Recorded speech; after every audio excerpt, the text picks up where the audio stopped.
Everyone, स्वागत है आप सभी का। उम्मीद है आप सभी लोग अच्छे होंगे। आप लोगों ने राष्ट्रीय मानवाधिकार आयोग का नाम तो सुना ही होगा। तो सोचिए, एक ऐसा संगठन जो जरूरत पड़ने पर सरकार, पुलिस और प्रशासन को घुड़की दे सकता है, लेकिन बिना हथियार और बिना वर्दी के, बस कानून की किताब और निष्पक्षता की ढाल लेकर। जी हाँ, यही है राष्ट्रीय मानवाधिकार आयोग NHRC, जो कि 1993 में बना था ताकि जनता के अधिकारों की रक्षा हो सके। आप सोच रहे होंगे, वाह ये तो बहुत ताकतवर है। हाँ, ताकतवर तो है, पर सुपर हीरो की तरह उड़ नहीं सकता, बस सलाह दे सकता है। तो आज की वीडियो में हम राष्ट्रीय मानवाधिकार आयोग के बारे में चर्चा करने वाले हैं।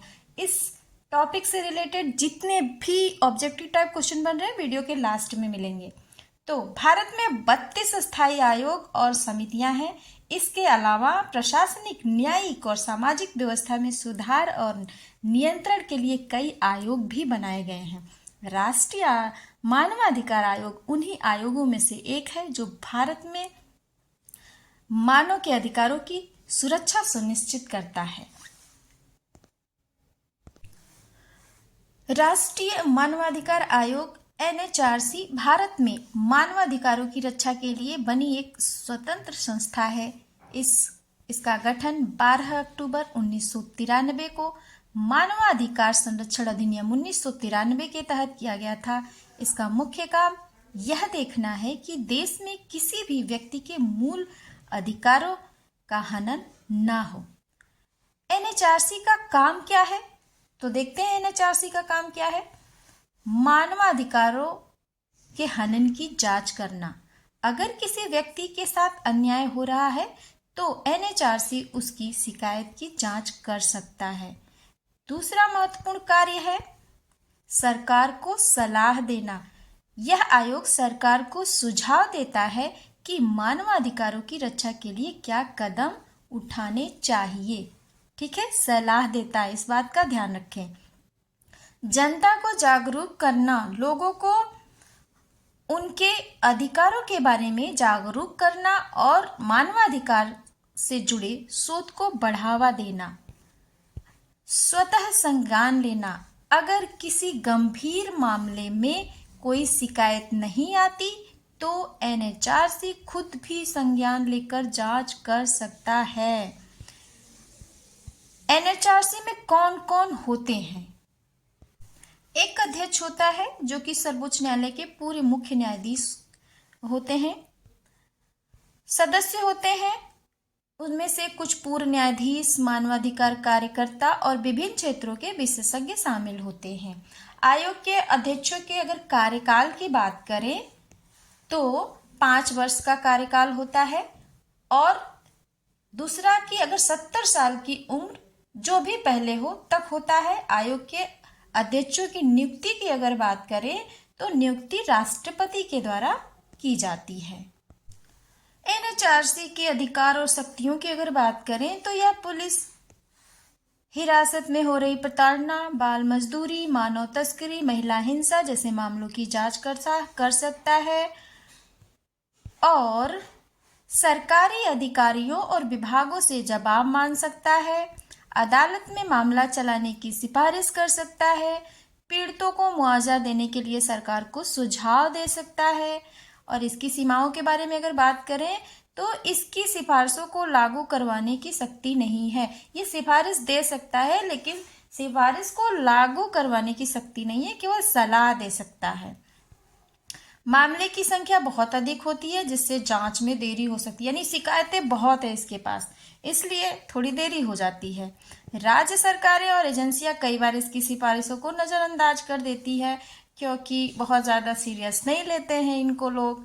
ठीक है, अब अगर हम बात करें क्यों जरूरी है NHRC, तो NHRC यह सुनिश्चित करता है कि किसी भी नागरिक के साथ अन्याय न हो और उनके जीवन, स्वतंत्रता, समानता और गरिमा के अधिकार सुरक्षित रहे। हालांकि इसे और अधिक अधिकार दिए जा सकते हैं, तो यह और प्रभावी ढंग से काम कर सकता है। अगर हमारे यानी मेरे विचार से अगर बात करें तो एनएचआरसी बहुत अच्छा काम कर रहा है, पर थोड़ा और दमदार होना चाहिए।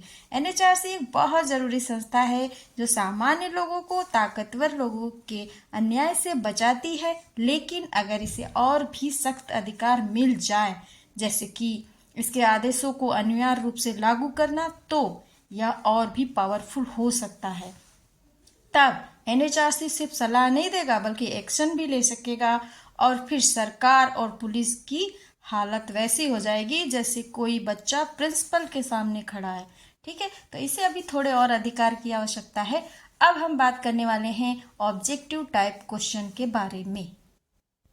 तो पहला क्वेश्चन आपकी स्क्रीन पे, भारत में राष्ट्रीय मानवाधिकार आयोग का मुख्यालय कहाँ है? बहुत इंपॉर्टेंट क्वेश्चन है, अक्सर एग्जाम में पूछे जाते हैं। तो इसमें हमारा राइट आंसर हो जाएगा दिल्ली में।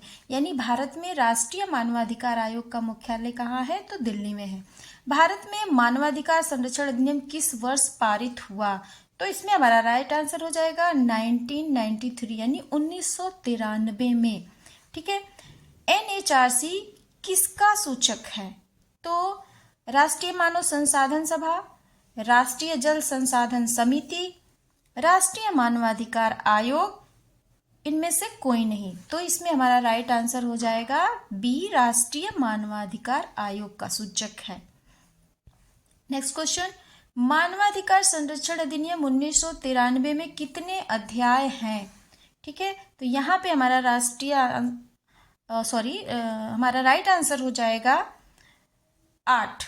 ठीक है, 8 है हमारा राइट आंसर, 8 है। मानवाधिकार से संबंधित महत्वपूर्ण मुद्दे कौन से हैं?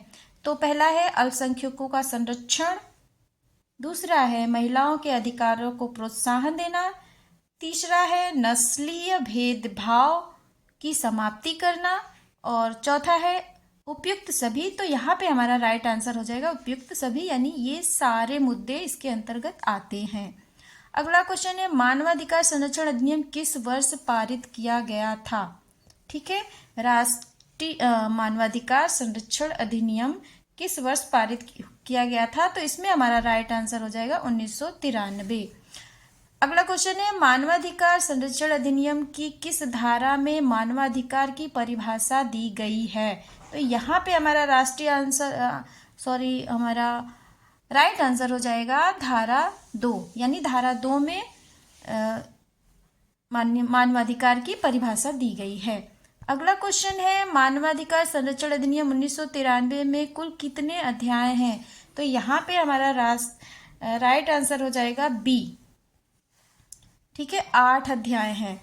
राष्ट्रीय मानवाधिकार आयोग में अध्यक्ष के अतिरिक्त कितने सदस्य हो सकते हैं? तो इसमें अध्यक्ष के अतिरिक्त 5 और सदस्य हो सकते हैं। ठीक है, अब नेक्स्ट क्वेश्चन हमारा है, मानवाधिकार संरक्षण अधिनियम 1993 की किस धारा में राष्ट्रीय मानवाधिकार आयोग के गठन की व्यवस्था की गई है?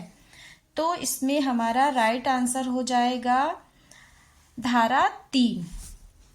नेक्स्ट क्वेश्चन देख लेते हैं, राष्ट्रीय मानवाधिकार आयोग के प्रथम अध्यक्ष कौन थे? तो राष्ट्रीय मानवाधिकार आयोग के प्रथम अध्यक्ष न्यायाधीश रंगनाथ मिश्रा थे। बहुत इंपॉर्टेंट क्वेश्चन है ये, कई बार एग्जाम में पूछा गया है। अब लगे हाथ हम ये भी जान लेते हैं कि वर्तमान अध्यक्ष कौन है। तो वर्तमान में भारत में राष्ट्रीय मानवाधिकार आयोग के अध्यक्ष न्यायमूर्ति वी रामा सुब्रमण्यम है। ठीक है, वर्तमान में।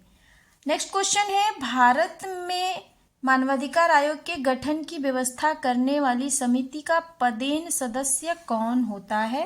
तो राष्ट्रपति, यहाँ पे प्रधानमंत्री होता है। पदेन सदस्य कौन होता है? तो प्रधानमंत्री होता है। अगला क्वेश्चन है, राष्ट्रीय महिला आयोग को 2022 में महिलाओं के विरुद्ध होने वाले अपराधों की अधिकतम शिकायतें किससे संबंधित हैं? तो ये डेटा जो है, ये डेटा 2022 का है। ठीक है, तो इसमें सबसे ज़्यादा जो शिकायतें मिली थी 2022 में, वो सम्मान के साथ जीने के अधिकार से संबंधित थी। ठीक है, लेकिन 2024 में, अभी तो 25 स्टार्ट हुआ है, तो 2024 में सबसे ज़्यादा जो शिकायत हुई है वो है घरेलू हिंसा की।